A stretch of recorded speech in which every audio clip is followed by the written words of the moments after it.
आशा करता हूँ कि आप सभी बहुत अच्छे होंगे। तो चलिए, आज की कहानी बहुत ही ज़्यादा अलग टॉपिक पर है और शायद ही आप लोग इसके बारे में जानते होंगे। तो ऐसे ही नए नए टॉपिक सुनने के लिए आप मेरे चैनल को ज़रूर सब्सक्राइब कर लें और लाइक करके कमेंट ज़रूर कर देना। तो आइए, ज़्यादा टाइम वेस्ट नहीं करते हैं और सुनते हैं आज की ये डरावनी कहानी। दोस्तों, तंत्र विद्या के बारे में आज कौन नहीं जानता। आपने भी कई सारी तंत्र विद्या की कहानी सुनी होगी, तरह तरह की काली ताकतों के बारे में जाना होगा, बहुत सारी सिद्धियों के बारे में सुना होगा। लेकिन क्या आप जानते हैं कि इस तंत्र साधना में महारत किसे मिली है? क्या आप जानते हैं कि आखिर कौन है वो जिसने तंत्र विद्या में अच्छे अच्छे तांत्रिकों को पीछे छोड़ दिया है? तो मैं आपको बता दूं, वो तंत्र विद्या में महारत हासिल करने वाली एक स्त्री है जिसे लोना चमारी कहा जाता है। लोना चमारी को लूना चमारिन इसलिए कहा जाता है क्योंकि वो चमार जाति की थी। उसने अपनी साधना से इतनी सिद्धियां प्राप्त कर ली थी कि बड़े बड़े साधक उसे अपना गुरु मानने लगे हैं। आज के समय में जो भी साबर मंत्र का उच्चारण किया जाता है उसमें लोना चमारी की दुहाई दी जाती है। जानते हैं क्यों? क्योंकि ऐसा करने से हर साबर मंत्र का फल जल्दी मिलता है। आपके मन में बहुत से सवाल होंगे, जैसे कि लोना चमारी कौन थी और वो क्या कर सकती थी। तो ये सच्ची घटना आपके हर एक सवाल का जवाब दे देगी। दरअसल आज मैं जो कहानी आप लोगों को सुनाने जा रहा हूँ वो बिल्कुल सच है। और एक बात मैं आपको पहले ही बता दूं कि लोना चमारी कोई कल्पना नहीं बल्कि हकीकत है। ऐसी मान्यता है कि लोना चमारी आज भी जीवित है और वो अपनी साधना स्थल में आज भी लगी हुई है। ये घटना घटी थी प्रफुल्ल के साथ। प्रफुल्ल दिल्ली में रहने वाला 32 साल का एक आदमी था जो अपने साथ होने वाली पैरानॉर्मल चीजों को लेकर बहुत ही ज्यादा परेशान था। वो अचानक हिंसक हो जाता था, कभी भी अचानक चिल्लाने लगता था, कभी कभी अपने से छोटे पर बिना वजह हाथ उठाने लगता था और कभी कभी तो खुद को भी चोट पहुंचाने की कोशिश करता था। हर दिन तो नहीं, लेकिन हर अमावस की रात को अचानक उसके बर्ताव में ऐसा बदलाव आता था मानो उसके शरीर में कोई प्रेत ही घुस गया हो। आंखें लाल हो जाती थी, सांसें तेज हो जाती थी, कभी कभी वो जमीन में पड़ा हुआ दर्द से तड़पता रहता था। फिर उसके साथ होने वाली इन घटनाओं ने उसका मानसिक संतुलन बिगाड़ना भी शुरू कर दिया था। जब वो अपने होश में होता था तो उसे चिंता होती थी कि कहीं वो कुछ गलत ना कर बैठे। वो समझ गया था कि उसे जल्द से जल्द अपना इलाज कराना होगा, वरना वो सच में कुछ कर बैठेगा। जब प्रफुल्ल डॉक्टर के पास गया तो डॉक्टर ने उसे कुछ प्रिस्क्रिप्शन दे दी। प्रफुल्ल उस प्रिस्क्रिप्शन के अनुसार ही दवाइयां लेने लगा, लेकिन उसका कोई भी फायदा नहीं हुआ। ग्रहण और अमावस की रात उसके लिए काफी दर्द भरी होती थी। प्रफुल्ल को हर छोटी सी बात पर गुस्सा आ जाता था, इसलिए वो खुद को शांत रखने के लिए हर समय मोबाइल फोन चलाया करता था। इन दिनों उसे ज्योतिष के बारे में जानने में बड़ी दिलचस्पी हो गई थी। वो हमेशा कुंडली, भाग्य, राशि के बारे में पढ़ता रहता था। फिर एक दिन जब वो YouTube के एक ज्योतिष का वीडियो देख रहा था तब उसे समझ आया कि कुंडली में लगने वाले दोष का भी जीवन पर बहुत बड़ा असर होता है। तब उसने सोचा कि उसे भी एक बार अपनी कुंडली किसी पंडित को दिखानी चाहिए। फिर वो अपनी कुंडली लेकर एक बड़े से पंडित के पास गया जो हमेशा बजरंगबली के मंदिर के आगे एक पेड़ के नीचे बैठा करते थे। जब पंडित जी ने उसकी कुंडली देखी तो पंडित भी हैरान रह गया। उसने प्रफुल्ल को बताया, तुम्हारी कुंडली में कोई ऐसा वैसा दोष नहीं है, प्रेत दोष है। प्रफुल्ल ये सुनकर घबरा गया। उसने कहा, क्या प्रेत दोष? ये क्या होता है? पंडित ने बताया, प्रेत दोष का मतलब है तुम्हारे ऊपर प्रेत का साया पड़ गया है, इसलिए तुम अजीबोगरीब हरकत करते हो। प्रफुल्ल ने पूछा, लेकिन मैंने तो कुछ गलत नहीं किया, तो मुझ पर प्रेत का साया क्यों पड़ गया? तो पंडित ने कहा, इसकी कोई भी वजह हो सकती है बेटा। हो सकता है तुमने कुछ ऐसा किया हो जो प्रेत को अपनी तरफ आकर्षित करता हो, या फिर ऐसा भी हो सकता है कि किसी ने तुम्हारे पीछे प्रेत को छोड़ा हो। आज के समय में काले जादू से ये सब कुछ बिल्कुल संभव है। प्रफुल्ल ने कहा, अरे लेकिन मेरी किसी से कोई दुश्मनी नहीं है, आप मुझे बताइए, मैं इससे छुटकारा कैसे प्राप्त कर सकता हूँ। तो पंडित ने कहा, देखो, मैं इसमें तुम्हारी कोई मदद नहीं कर सकता, क्योंकि ये प्रेत बाधा का विषय है। इसके निवारण के लिए तो तुम्हें किसी तांत्रिक के पास जाना होगा। तो प्रफुल्ल ने कहा, अरे अब तांत्रिक को कहाँ ढूंढूंगा मैं। प्रफुल्ल बहुत ज्यादा परेशान हो गया। उसे फिर से गुस्सा आ रहा था, क्योंकि पंडित ने ये कहा कि वो उसकी मदद नहीं कर सकता। अब इसका गुस्सा भी प्रफुल्ल पंडित पर उतारने लगा। उसने अचानक से पंडित के बाल नोचने शुरू कर दिए। प्रफुल्ल ने कहा, तू अपने आप को पंडित कहता है, मेरी इतनी सी भी मदद नहीं कर सकता तू। पंडित को बहुत ही ज्यादा दर्द हो रहा था। वो खुद को छुड़ाने की कोशिश कर रहा था। तो पंडित ने कहा, हरिओम हरिओम, छोड़ो मुझे, पागल हो गए हो क्या तुम। उसने प्रफुल्ल को जोर से धक्का मारा और प्रफुल्ल नीचे गिर पड़ा। पंडित ने कहा, ये प्रेत कुछ ज्यादा ही ताकतवर है, लगता है कोई पिशाच है। तुम्हें बचने के लिए जल्द ही किसी तांत्रिक के पास जाना पड़ेगा, वरना तुम बच नहीं पाओगे। ये बोलकर पंडित वहां से तुरंत भाग गया। प्रफुल्ल का गुस्सा और भी ज्यादा बढ़ रहा था। वो अजीब सी गुर्राहट की आवाज निकालते हुए अपने घर जा रहा था। उसे देखने वाले लोग भी घबरा रहे थे और उससे 10 कदम की दूरी से होकर ही गुजर रहे थे। जैसे ही प्रफुल्ल अपने घर पर पहुंचा, उसका गुस्सा अपने आप ही शांत होने लगा। जब उसे कुछ अच्छा महसूस हुआ तो वो जाकर चुपचाप सो गया। अगले कुछ दिन उसकी ऐसी ही हालत बनी रही। जिस प्रेत ने उसके ऊपर कब्जा किया था, वो उसे चैन से जीने नहीं दे रहा था। फिर एक दिन प्रफुल्ल को उसके दोस्त का कॉल आया और प्रफुल्ल ने उसे अपनी समस्या के बारे में बताया। तब प्रफुल्ल के दोस्त ने कहा, देख प्रफुल्ल, मुझे तो ये नहीं पता कि वो तांत्रिक तेरा काम कर पाएगा या नहीं, लेकिन मैं एक तांत्रिक को जानता हूँ जो भूत प्रेत भगाने का काम करता है। अगर तेरे ऊपर सच में प्रेत दोष है तो शायद वो तेरी मदद कर सकता है। प्रफुल्ल ने उससे उस तांत्रिक का पता पूछा। तब उसके दोस्त ने बताया, भाई वो तांत्रिक एक वीरान खंडहर के पास रहता है, वहीं पर वो साधना भी करता है। मैं तुझे उसका लोकेशन भेज देता हूँ, लेकिन हाँ ध्यान रखना, वो जगह बड़ी अजीब है। मैं एक बार वहाँ गया था, मुझे इतनी डरावनी आवाजें आई कि मैंने वहाँ दोबारा जाने की हिम्मत ही नहीं की। तो प्रफुल्ल ने कहा, अच्छा ठीक है भाई, मैं ध्यान रखूंगा। प्रफुल्ल के दोस्त ने उसे उस तांत्रिक का पता दे दिया और अगले ही दिन प्रफुल्ल उस तांत्रिक के साधना स्थल के पास पहुंच गया। लेकिन हैरान करने वाली बात यह थी कि वो तांत्रिक वहां था ही नहीं। प्रफुल्ल वहीं पर उस तांत्रिक का इंतजार करने लगा और ऐसे ही इंतजार करते करते रात हो गई। रात को वो वीरान खंडहर और भी ज्यादा खतरनाक नजर आने लगा। चारों तरफ पत्थरों से बनी बड़ी बड़ी दीवारें, कुछ टूटी फूटी सीढ़ियां और चारों तरफ गिरे हुए पत्थर ही पत्थर थे। चारों ओर डरावनी सी शांति थी। हवा की आवाज मन में डर पैदा करने के लिए काफी थी। तभी अचानक से एक के ऊपर एक रखे हुए पत्थर थोड़े से सरक कर गिरने लगे, जिसकी आवाज से प्रफुल्ल और डर गया। उसने देखा कि पत्थरों के बीच से एक सांप निकल रहा है और प्रफुल्ल उसे देखकर और ज्यादा घबरा गया। सांप फुफकारने की आवाज निकाल रहा था और वो आवाज प्रफुल्ल के रोंगटे खड़े कर रही थी। इसलिए प्रफुल्ल उस खंडहर के बाहर निकलकर थोड़ा दूर जाकर खड़ा हो गया। आधी रात होने को आई थी, लेकिन तांत्रिक का कोई अता पता नहीं था। फिर प्रफुल्ल ने उस अंधेरी रात में सुनसान खंडहर का चक्कर लगाने की सोची। वो वहां इधर उधर भटक ही रहा था कि तभी उसे ऐसा लगा जैसे कि कोई उसके पीछे से गुजरा हो, लेकिन जब तक प्रफुल्ल पलटा तब तक वो जा चुका था। फिर उसे कुछ मंत्रों की आवाज आई और खंडहर के अंदर रोशनी दिखाई दी। प्रफुल्ल ने सोचा कि शायद वो तांत्रिक आ गया है, इसलिए वो सीधे दौड़ते हुए खंडहर के अंदर वापस चला गया।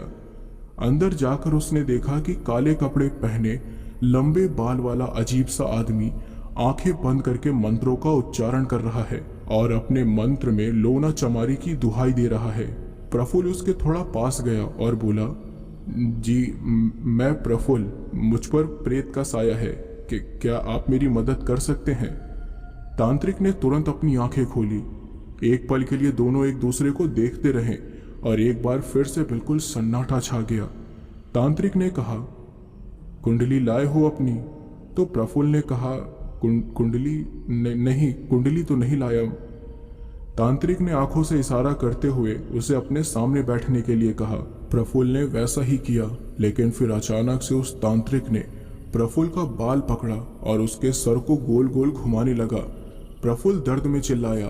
तांत्रिक ने कहा, मेरे साबर मंत्र के बीच में आया है तू। प्रफुल्ल को फिर अचानक से गुस्सा आने लगा और वो अजीब सी आवाज निकालने लगा। उसे देखकर तांत्रिक ने उसके बाल छोड़ दिए और कहा, पिशाच का साया है तेरे अंदर। प्रफुल्ल जानवर की तरह गुर्रा रहा था और गुस्से से तांत्रिक को देख रहा था। तांत्रिक ने उसके सर पर हाथ रखा और आंखें बंद करके कुछ देखने की कोशिश की। फिर उसने कहा, बहुत ताकतवर पिशाच है, किसी ने जादू टोना करके तेरे पीछे लगा दिया इसे। प्रफुल्ल थोड़ा शांत हुआ और बोला, महाराज, इसका क्या उपाय है? तांत्रिक ने कहा, लोना चमारी साधना। तुझे 21 दिनों की साधना पूरी करनी पड़ेगी, वही तुझे इस पिशाच से छुटकारा दिला सकती है। इस साधना को करने के बाद हर एक साधक को भूत, प्रेत, पिशाच, डाकनी, साकनी से मुक्ति मिल जाती है। बोल, करेगा? प्रफुल्ल ने पूछा, लेकिन कौन है वो लोना चमारी? तो तांत्रिक ने बताया, लोना चमारी कामाख्या क्षेत्र में निवास करने वाली चमार जाति की एक स्त्री है जो बहुत बड़ी जादूगरनी है। वो निरांचल पर्वत में कामरूप नाम के स्थल पर रहती है और उस जगह पर किसी भी पुरुष को जाने की इजाजत नहीं है। ऐसा कहा जाता है कि एक बार अगर कोई पुरुष वहां चला जाए तो वापस लौट कर नहीं आता। वहां जाने वाले पुरुष को लोना चमारी पंछी बनाकर कैद कर लिया करती है। कामरूप की लोना चमारी योगे इस्माइल के शिष्य है, इसलिए लोना चमारी को लोना योगन भी कहा जाता है। कामरूप की लोना चमारी सबसे ज्यादा पूजी जाने वाली लोना चमारी है, क्योंकि उसने अनेक सिद्धियां प्राप्त की है। वो प्रसिद्ध तांत्रिक स्त्री को अनेक ब्राह्मण अपना गुरु मान चुके हैं, क्योंकि उस अकेली स्त्री ने 52 कलुओं को सिद्ध किया है। और वामपंथी तंत्र साधनाओं में कलुआ तंत्र साधना सबसे मुश्किल और प्रख्यात साधना होती है। उसकी साधना से तुम इस पिशाच से छुटकारा पा सकते हो। तो प्रफुल्ल ने कहा, जी ठीक है, मैं करूंगा, साधना की विधि बताइए। तो तांत्रिक ने बताया, इसके लिए तुम्हें अमावस की शाम को पूर्व दिशा की तरफ मुंह करके बैठना होगा और सामने सरसों के तेल का दीपक जलाना पड़ेगा। साधना के पहले दिन 2 लड्डू, 1 मीठा पान, 2 लौंग, 2 छोटी इलायची और 7 प्रकार की मिठाई अपने सामने रखना है और अगले दिन किसी उजाड़ स्थान पर जाकर फेंक कर आना है। और ध्यान रहे, उजाड़ स्थान में भोग फेंकते समय पीछे मुड़कर मत देखना, वरना अनर्थ हो जाएगा। साधना करते समय गुरु पूजन और गणेश पूजन करना होगा और उसके बाद रक्षा मंत्र से अपने चारों तरफ एक सुरक्षा चक्र बनाना है। फिर साबर मंत्र का जाप करना है। और हाँ, ध्यान रहे, ये मंत्र जाप हर दिन एक जैसा ही होना चाहिए, ना कम ना ज्यादा। 21 दिन की साधना के बाद फिर से 2 लड्डू, 1 मीठा पान, 2 लौंग, 2 छोटी इलायची और 7 प्रकार की मिठाई अपने सामने रखना और इससे अगले दिन किसी उजाड़ जगह पर इस भोग को वापस से फेंक कर आना। समझ गए? तो प्रफुल्ल ने कहा, हाँ, समझ गया मैं। तांत्रिक ने कहा, याद रखना, जब भी तुम्हें लोना चमारी की जरूरत हो तो मन में उसके साबर मंत्र का जाप करना और जो काम तुम्हें करवाना है उसके बारे में सोचना, तुम्हारा काम हो जाएगा। ठीक है ना? तो प्रफुल्ल ने कहा, हाँ, ठीक है। तांत्रिक हंसने लगा और बोला, ठीक है, फिर निकालो मेरे 5000 रुपए। प्रफुल्ल चौंक गया और बोला, 5000? किस बात के? तो तांत्रिक ने कहा, अरे प्रेत बाधा से बाहर निकालने के लिए। प्रफुल्ल के पास और कोई चारा नहीं था, इसलिए उसने पैसे दे दिए। फिर प्रफुल्ल वापस अपने घर आने के लिए निकल गया। रास्ते में आते समय उसे तरह तरह की आवाज सुनाई दे रही थी। उसे ऐसा लग रहा था जैसे कोई उसके पीछे पीछे आ रहा हो, और ये सब पिशाच के साये की वजह से हो रहा था। भाग्य से अगले ही दिन अमावस था, इसलिए प्रफुल्ल शाम को सारी सामग्री लेकर पूर्व दिशा की ओर मुंह करके बैठ गया और साधना करने लगा। सारी प्रक्रिया पूरी करने के बाद वो भोग को लेकर एक उजाड़ स्थान पर चला गया। उस समय तक रात हो गई थी। साबर मंत्र में लोना चमारी का नाम जपने के कारण पिशाच उस पर हावी भी नहीं हो पा रहा था। प्रफुल्ल ने भोग को उजाड़ स्थान पर फेंक दिया और बिना पीछे देखे वापस आ रहा था, लेकिन अचानक से उसे अपने पीछे पैरों की आहट सुनाई दी। प्रफुल्ल पीछे मुड़कर देखना चाहता था, क्योंकि उसे देखना था कि कहीं वो लोना चमारी तो नहीं, पर नियम के अनुसार वो पीछे देख नहीं सकता था। रात को उसी स्थान पर कुत्तों की आवाज आ रही थी। फिर प्रफुल्ल को लगा कि कोई उसकी ओर तेजी से बढ़ रहा है, इसलिए वो बिना पीछे देखे तेजी से वहां से भाग निकला। फिर अगले कुछ दिन आराम से निकल गए, लेकिन जैसे जैसे दिन गुजर रहे थे वैसे वैसे साधना कठिन होती जा रही थी। साधना की 7वीं रात थी जब प्रफुल्ल सुरक्षा चक्र के अंदर बैठकर मंत्रों का जाप कर रहा था। उसने अपनी आंखें बंद कर रखी थी। साधना के बीच में उसे एक औरत की छवि दिखाई दी। वो सिर्फ एक औरत की ही परछाई थी जो उसकी तरफ आ रही थी। प्रफुल्ल को पहली बार ऐसा कुछ दिखा था, इसलिए वो डर रहा था, लेकिन मंत्रों का जाप उसने जारी रखा। फिर उसे कान में कुछ आवाज आई जो एक औरत की थी, लेकिन उस औरत ने क्या बोला ये प्रफुल्ल को समझ नहीं आया। पर वो डर के मारे ठीक से मंत्र का जाप भी नहीं कर पा रहा था। उसे एक औरत की छवि के साथ साथ कुछ पंछियों की छवि भी नजर आ रही थी, लेकिन उसका अर्थ क्या था वो प्रफुल्ल को समझ नहीं आया। ऐसी ही वो हर रात लोना चमारी की साधना करता रहा और 21वें दिन फिर से भोग को उजाड़ स्थान में फेंकने के लिए गया। उस उजाड़ स्थान से फिर जब वो वापस लौट रहा था तो फिर से उसे पीछे की ओर से कुछ आवाज आने लगी। उस सुनसान इलाके में प्रफुल्ल अकेला, और वापस आते समय उसके दिल की धड़कन इतनी तेज हो गई थी कि उसे आसानी से सुना जा सकता था। प्रफुल्ल पीछे देखना चाहता था, लेकिन डर के मारे देख नहीं पा रहा था। जैसे ही वो उस उजाड़ स्थान से बाहर निकला, अचानक से एक भेड़िए की आवाज सुनाई दी और ये सुनकर प्रफुल्ल घबरा गया। प्रफुल्ल ने सोचा साधना तो पूरी हो गई है, अब मुझे लोना चमारी की ताकत आजमा के देखनी चाहिए। उसी समय वो अचानक चलते चलते रुक गया और अपने सीने पर हाथ रख लिया, क्योंकि उसके सीने और सर में बहुत ही तेज दर्द होने लगा और वो फिर से जानवर की तरह आवाज निकालने लगा। प्रफुल्ल सड़क पर ही बैठ गया। तभी दूर से एक बाइक आते हुए दिखी जिसमें 2 दोस्त बैठे हुए थे। उन दोनों ने जब प्रफुल्ल को सड़क पर अपना सर पकड़ के बैठे हुए देखा तो उन्हें लगा कि प्रफुल्ल को मदद की जरूरत है, इसलिए उन्होंने ब्रेक लगाई। उनमें से एक आदमी ने कहा, अरे भाई साहब क्या हुआ, आप ठीक तो है ना? प्रफुल्ल ने उसकी तरफ देखा। उसकी आंख लाल देखकर वो आदमी डर के थोड़ा पीछे हट गया। दूसरे आदमी ने कहा कि क्या हुआ भाई साहब, आप ऐसे क्यों बैठे हैं, आपको कोई मदद चाहिए क्या? लेकिन प्रफुल्ल ने कोई जवाब नहीं दिया, बल्कि अपने बाल नोचने लगा। दोनों आदमी उसे देखकर डर गए। पहले आदमी ने अपने साथी से कहा, लगता है ये पागल है, चल यहाँ से जल्दी निकल, पता नहीं क्या कर देगा। दोनों आदमी वहां से तुरंत भाग गए। प्रफुल्ल सड़क पर ही इधर से उधर लौटने लगा। उसे भयंकर दर्द हो रहा था। फिर उसने अपनी आंखें बंद करके साबर मंत्र का जाप करना शुरू कर दिया और लोना चमारी की दुहाई दी। लगभग 7 बार साबर मंत्र पढ़ने के बाद उसने लोना चमारी से प्रेत बाधा दूर करने की मिन्नत की और कुछ ही देर में उसका दर्द चला गया और उसे बहुत ही हल्का महसूस होने लगा। वो सीधे बैठ गया। कुछ ही मिनट में उसकी पूरी शर्ट पसीने में गीली हो गई थी। उसे ऐसा लग रहा था जैसे उसके दिमाग से कोई बहुत बड़ा बोझ उतर गया हो। वो काफी अच्छा महसूस करने लगा, जैसे कि पिशाच का साया सच में उससे दूर हो गया हो। प्रफुल्ल ने सोचा, क्या सच में वो प्रेत का साया मुझसे हट गया? मुझे थोड़ा इंतजार करके देखना होगा, तभी मुझे पता चलेगा कि लोना चमारिन सच में है या उस तांत्रिक ने मुझे बेवकूफ बनाया है। ये सोचते हुए वो घर आ गया। फिर इसके बाद उसके साथ कोई भी अजीब चीज नहीं हुई, ना ही उसे गुस्सा आता और ना ही वो कोई अजीब हरकत करता। और फिर उसने अपनी ये बात कंफर्म करने के लिए अपनी कुंडली एक और पंडित को दिखाई और उसने भी यही कहा कि अब आपके ऊपर कोई प्रेत बाधा नहीं है। प्रफुल्ल बहुत खुश हो गया और लोना चमारी पर उसे पूरा विश्वास हो गया। फिर एक दिन वो उसी तांत्रिक से मिलने गया जिसने उसे लोना चमारी के बारे में बताया था।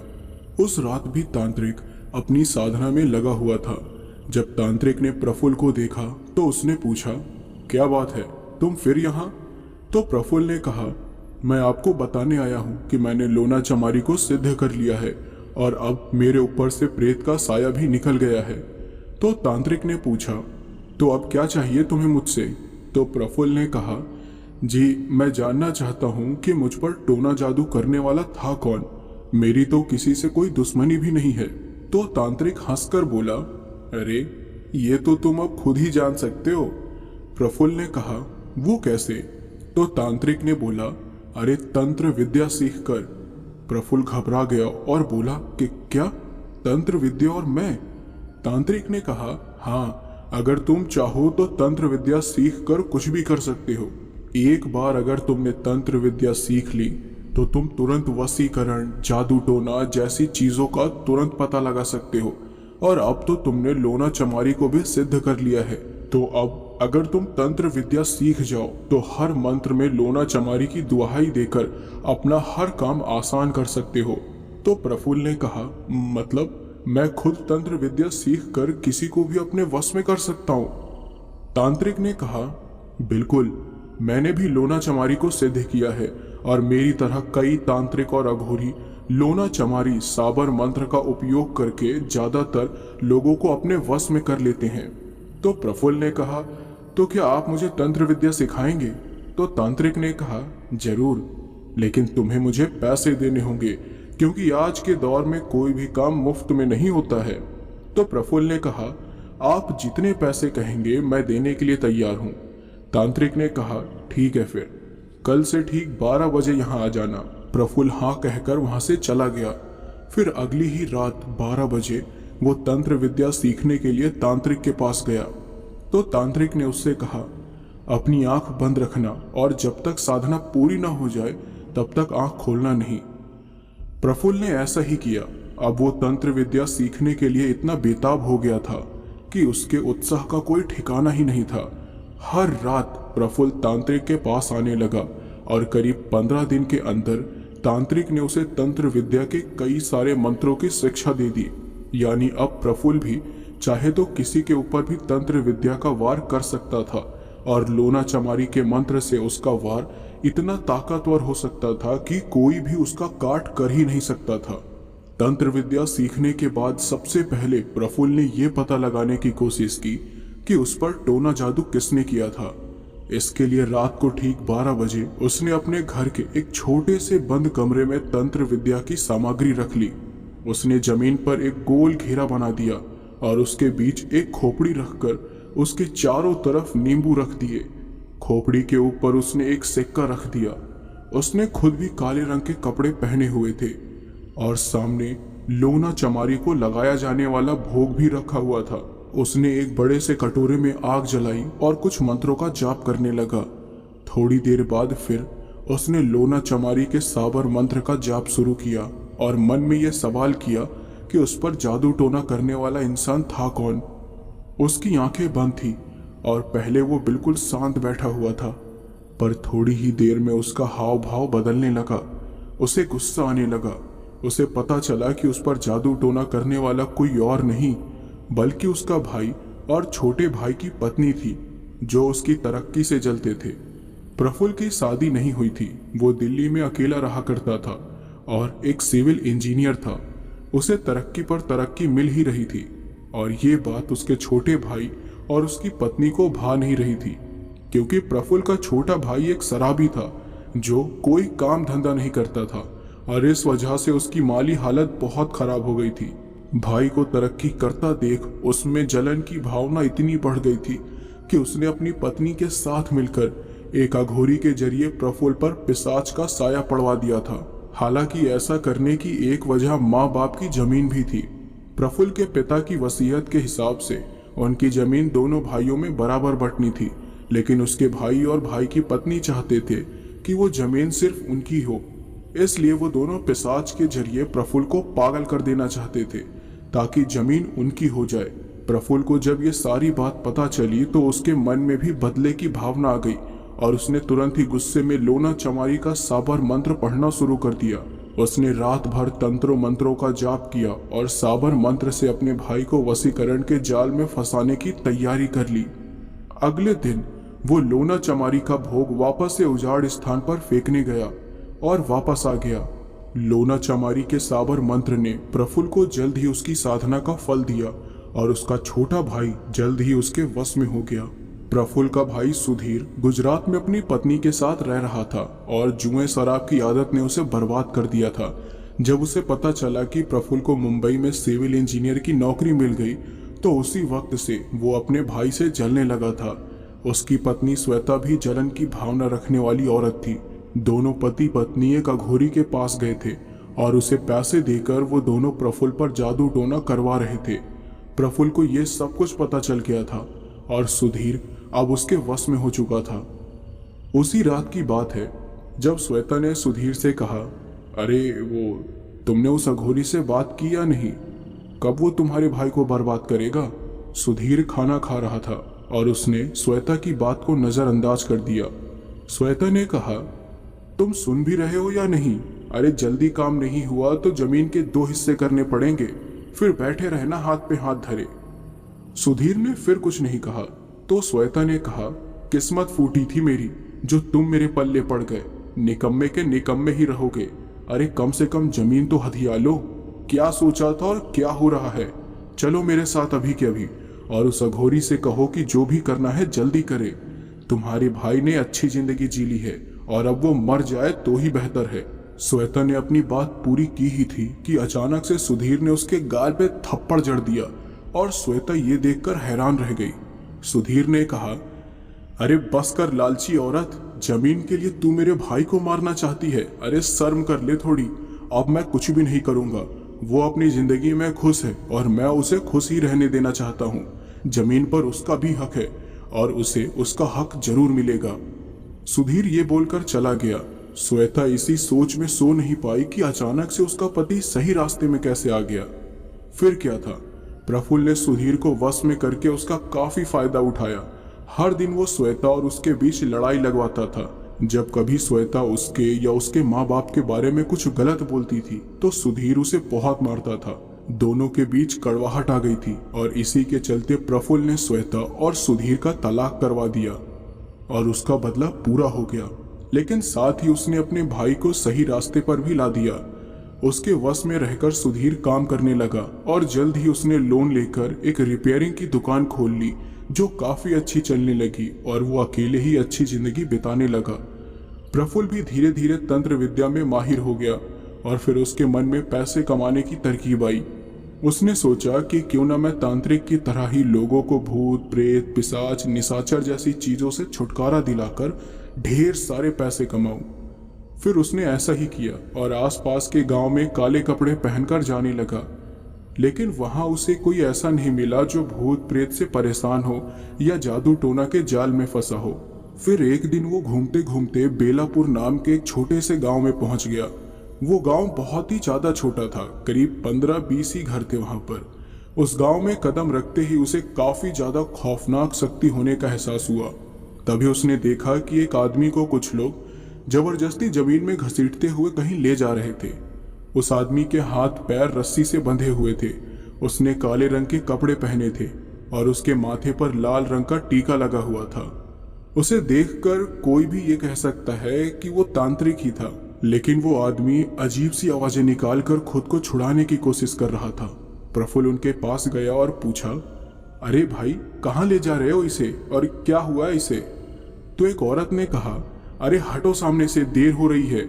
इसे शाम तक मसान लेकर जाना है जहां इसके शरीर से भूत को निकाला जाएगा।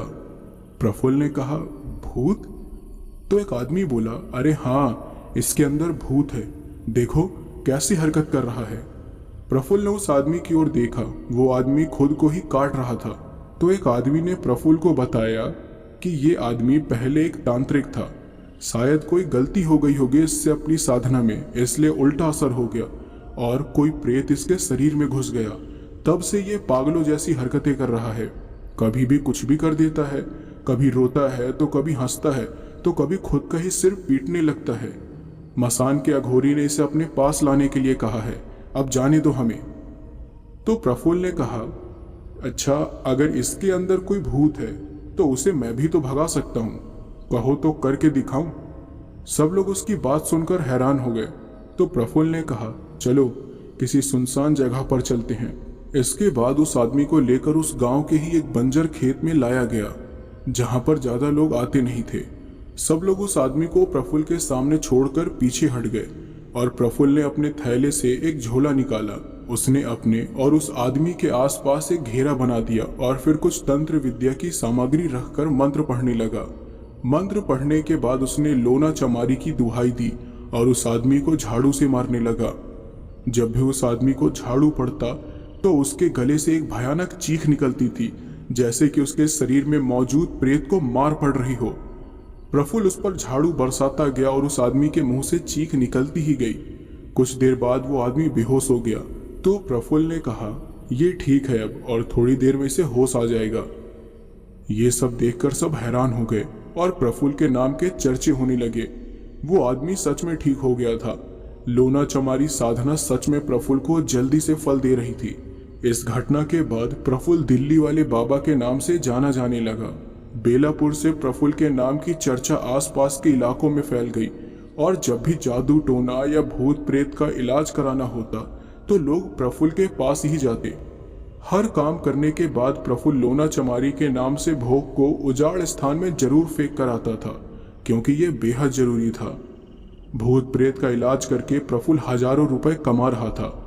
जब उसके पास बहुत सारे पैसे इसी काम से आने लगे तो उसने सिविल इंजीनियरिंग की नौकरी भी छोड़ दी। वो इसी तरह काम करता गया और ढेर सारे पैसे कमाता गया। लेकिन कुछ महीनों बाद जब उसके पास बहुत सारे पैसे आ गए तो पैसों के साथ साथ उसके स्वभाव में भी परिवर्तन आ गया। वो कंजूस और लालची बनता चला गया। एक दिन की बात है जब उसने लोना चमारी साबर मंत्र से एक आदमी को जादू टोने से छुटकारा दिलाया और उसके बाद वो भोग को उजाड़ स्थान में रखना भूल गया। रात को सोते समय उसे इस बात का ध्यान आया, लेकिन उसने कहा, अरे जाने दो, लोना चमारी कौन सा भोग की भूखी है, कुछ नहीं होगा, फिर कभी रखाऊंगा। फिर इसी तरह वो अपना काम लोना चमारी से कराता गया, लेकिन कभी भी भोग को उजाड़ स्थान में रख कर नहीं आया। लोना चमारी से काम सिद्ध कराने के बाद उसे भोग चढ़ाना नियमों के अनुसार बहुत ही ज्यादा जरूरी होता है, ताकि लोना चमारी की कृपा साधकों पर बनी रहे। लेकिन प्रफुल्ल अब इस बात को भूल गया था। जब काफी समय तक उसने लोना चमारी को भोग नहीं दिया तो उसकी ये साधना उसके ऊपर ही उल्टी पड़ने लगी। वो कहते हैं ना कि एक छोटी सी भूल भी आपके किए कराए पर पानी फेर सकती है। बस प्रफुल्ल के साथ भी कुछ ऐसा ही हुआ। एक रात जब वो अपने कमरे में आराम से सो रहा था तो अचानक से उसके कमरे का बल्ब अपने आप जलने और बुझने लगा।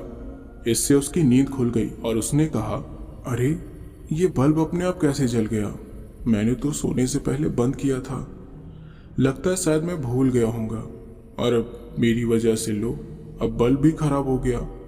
उसने उठकर वो बल्ब निकाल दिया और उसे रखकर वापस सो गया। फिर थोड़ी देर बाद किसी ने उसके दरवाजे पर दस्तक दी। प्रफुल्ल उठा, उसने जाकर दरवाजा खोला।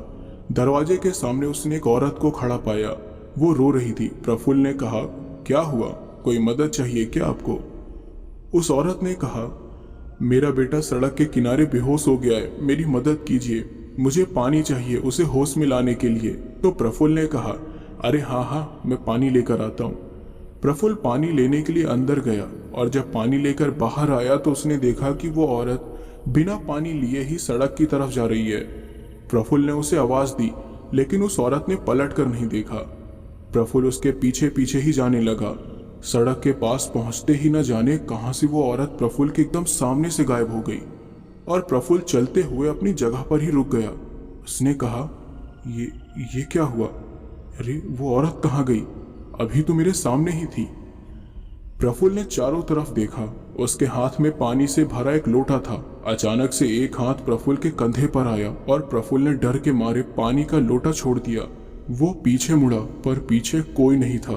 प्रफुल्ल ने कहा, कहीं वो कोई आत्मा तो नहीं थी? खैर, मुझे डरने की जरूरत नहीं है, क्योंकि मेरे पास तो लोना चमारी की सिद्धि है। ये कहकर वो अपने घर वापस लौट गया। लेकिन उसे ये नहीं पता था कि लोना चमारी अब उस पर बिगड़ चुकी है, वो भी उसकी छोटी सी भूल के कारण। घर आकर प्रफुल्ल वापस से सो गया। रात के करीब 3 बजे उसकी आंखें खुली और वो करवट बदलने लगा। फिर जैसे ही उसने पलंग के सामने रखी कुर्सी की ओर देखा तो उसके होश ही उड़ गए। उसके सामने उस कुर्सी पर वही औरत बैठी हुई थी जो पानी लेने के लिए आई थी। वो प्रफुल्ल को देखकर डरावनी सी मुस्कान दे रही थी। प्रफुल्ल उठकर बैठ गया और उसने कहा, कहाँ से आई हो तुम? अरे निकलो मेरे घर से। वो औरत फिर से वहां से गायब हो गई। प्रफुल्ल के पसीने छूट गए। प्रफुल्ल ने कहा, ये कैसे हो सकता है? लोना चमारी सिद्धि के बाद कोई प्रेत मेरे करीब नहीं आ पाता, तो अब क्यों? वो बहुत ज्यादा डर गया था। उसने फिर से सोने की कोशिश की, लेकिन जब भी वो अपनी आंखें बंद करता उसे वही औरत और उसकी वही डरावनी मुस्कान दिखाई दे रही थी। वो झट से उठकर बैठ गया और उसने कंबल ओढ़ ली। कुछ देर तक बड़ी शांति थी, लेकिन फिर अचानक से उसके टेबल पर रखा हुआ बल्ब, जिसे उसने खुद ही निकाल कर वहां रखा था, वो अपने आप जल उठा और किचन में रखे हुए बर्तन, कमरे में रखी हुई हर एक चीज अपने आप हिलने लगी, जैसे कि भूकंप आने पर हिलती है। इसके बाद तुरंत प्रफुल्ल बिस्तर से उठ खड़ा हो गया और डर के मारे इधर उधर देखने लगा। उसने तुरंत लोना चमारी का साबर मंत्र पढ़ना शुरू कर दिया, लेकिन उसका कोई असर नहीं हुआ। प्रफुल्ल ने कहा, ऐसा क्यों हो रहा है? अरे क्या किया है मैंने? प्रफुल्ल तुरंत घर से भागते हुए उस तांत्रिक के पास जाने के लिए निकल गया, जिसने उसे लोना चमारी के बारे में जानकारी दी थी। वो खंडहर तक बिना रुके भागता गया। खंडहर में तांत्रिक बैठा हुआ था। प्रफुल्ल वहां हांफते हुए पहुंचा और उसने कहा, मेरे पीछे एक प्रेत पड़ गई है। लोना चमारी का मंत्र भी काम नहीं कर रहा है। ऐसा क्यों हो रहा है? तांत्रिक उठ खड़ा हुआ और वो बोला, मूर्ख, कहीं तूने उसे नाराज तो नहीं कर दिया? निकल यहाँ से, वरना वो मुझसे भी नाराज हो जाएगी। मैं तेरी इसमें कोई मदद नहीं करूंगा। जा यहाँ से और लोना चमारी से ही माफी मांग। प्रफुल्ल डर गया और हाथ जोड़कर बोला, नहीं बाबा, मेरी मदद करो। तुम जितने पैसे बोलोगे मैं दूंगा।